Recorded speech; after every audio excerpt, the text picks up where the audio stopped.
El primer periodo intermedio marcó una época de fragmentación política y crisis en el antiguo Egipto, donde el poder central se debilitó y el país quedó dividido.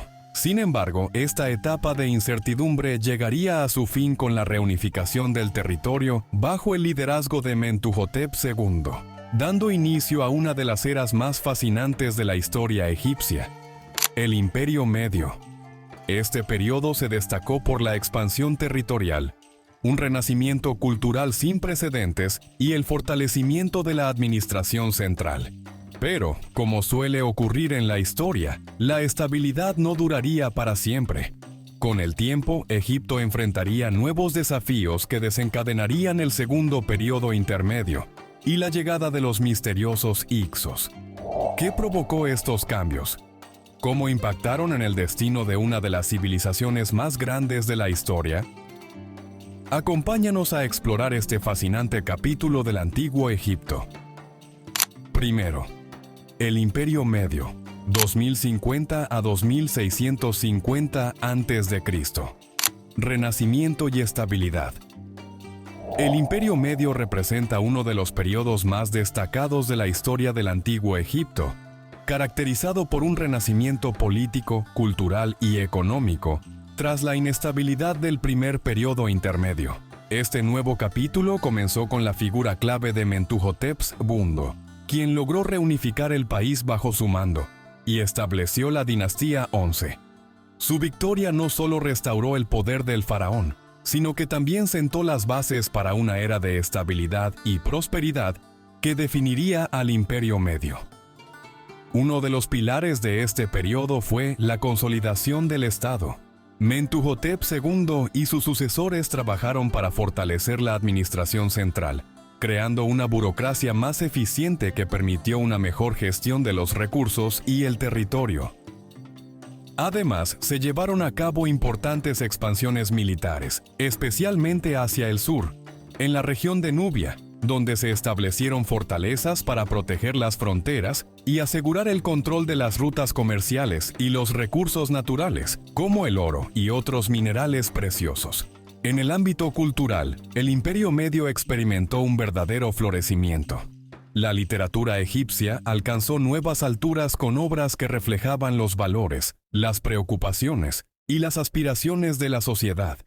Entre los textos más destacados se encuentran las enseñanzas de Ptah-hotep, un conjunto de máximas morales y consejos prácticos que ofrecían guía para vivir una vida virtuosa, y el cuento de Sinue, una narración épica que combina aventura, drama y reflexión sobre la identidad y el exilio.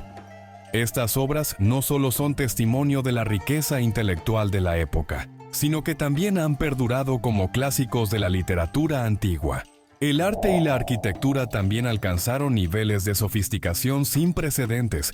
Durante el Imperio Medio, los artistas egipcios perfeccionaron sus técnicas, creando esculturas y relieves de gran detalle y realismo. La arquitectura monumental también evolucionó, con la construcción de templos y tumbas más elaboradas que reflejaban el poder y la grandeza del Estado.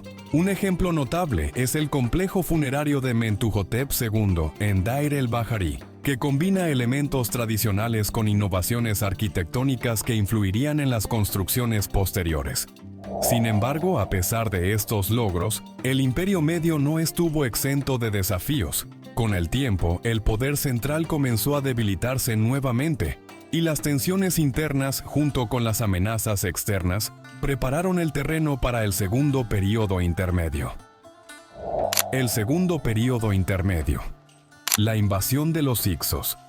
Las disputas internas y la fragmentación del poder facilitaron la incursión de los Hyksos, un pueblo de origen asiático que se estableció en el delta del Nilo y logró tomar el control del norte del país. Su dominio marcó el inicio del segundo período intermedio, una etapa caracterizada por la coexistencia entre egipcios e Hyksos, aunque no exenta de tensiones. Los Hyksos introdujeron importantes innovaciones militares y tecnológicas que revolucionaron la guerra en Egipto. Entre estas, destacaron el uso del carro de guerra, que les proporcionaba rapidez y movilidad en el combate, y la utilización de armas de bronce. superiores a las tradicionales armas de cobre egipcias. También incorporaron arcos compuestos, más potentes y eficaces que los arcos convencionales usados hasta entonces. Estas ventajas bélicas permitieron a los hicsos imponerse sobre los egipcios y consolidar su dominio en la región. Sin embargo, la relación entre hicsos y egipcios no se basó únicamente en el conflicto. Durante su estancia en Egipto, los hicsos asimilaron elementos de la cultura egipcia, como su sistema administrativo y ciertas prácticas religiosas. Al mismo tiempo, los egipcios adoptaron algunas de las innovaciones traídas por los hicsos, lo que les permitió modernizar su ejército y mejorar sus técnicas de combate.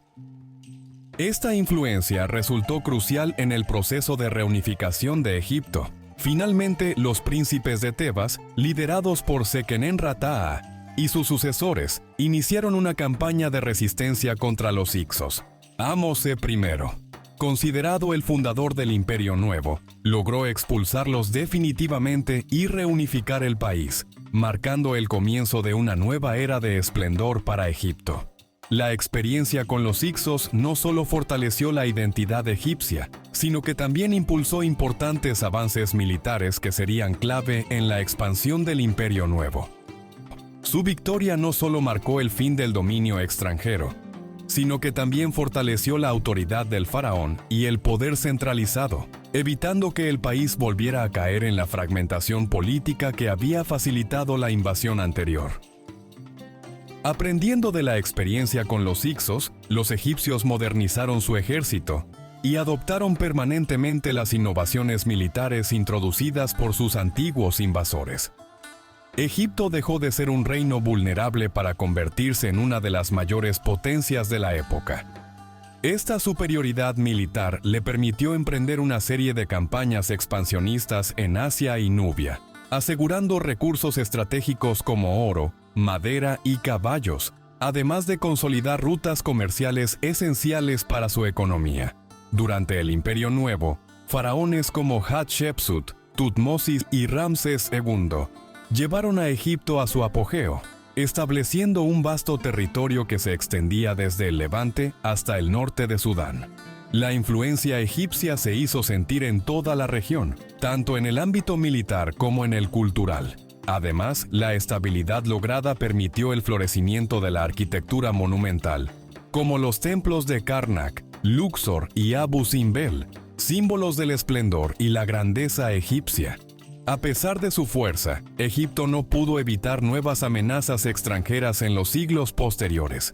Grupos como los pueblos del mar y las crecientes potencias asiáticas, como los hititas y asirios, pusieron a prueba la resistencia del imperio. Aunque los faraones intentaron mantener el dominio egipcio mediante tratados y alianzas, como el célebre tratado de paz entre Ramsés II y el rey hitita Hattusili III, la estabilidad alcanzada tras la expulsión de los hicsos no fue eterna. Con el tiempo, las luchas internas y la presión de nuevos invasores provocaron el declive del Imperio Nuevo, dando paso a periodos de inestabilidad y fragmentación. A medida que avanzaban los siglos, Egipto enfrentó nuevas crisis que lo debilitaron progresivamente. Tras la muerte de Ramsés III, último gran faraón del Imperio Nuevo, el país entró en una etapa de declive marcada por conflictos internos y pérdida de control sobre sus territorios exteriores. Las luchas por el trono entre sacerdotes, militares y miembros de la familia real fragmentaron el poder central, lo que facilitó la intervención de potencias extranjeras. Durante el tercer período intermedio, 1060 a 664 a.C., Egipto quedó dividido en varias regiones bajo el dominio de diferentes dinastías locales. En el norte, los libios, que habían migrado al país y servido en el ejército egipcio, lograron establecerse en el poder. En el sur, la ciudad de Tebas quedó bajo la influencia de los poderosos sacerdotes de Amón, quienes administraban vastos territorios y riquezas. Mientras tanto, la región de Nubia fue conquistada por el reino de Kush, cuyos gobernantes, conocidos como los faraones cushitas, lograron reunificar Egipto y restaurar muchas de sus antiguas tradiciones. Sin embargo, la recuperación fue efímera. ya que en el siglo VII a.C., una nueva amenaza surgió desde el este, el Imperio Asirio, bajo el mando del rey Asurbanipal. Los asirios invadieron Egipto, saquearon Tebas y derrocaron a los cushitas. Estos faraones lograron cierta estabilidad y fomentaron un renacimiento cultural y económico, pero Egipto nunca recuperó su antiguo esplendor. El golpe final a la independencia egipcia llegó en el siglo VI a.C., cuando el imperio persa, liderado por Cambises II, conquistó Egipto y lo convirtió en una de sus satrapías.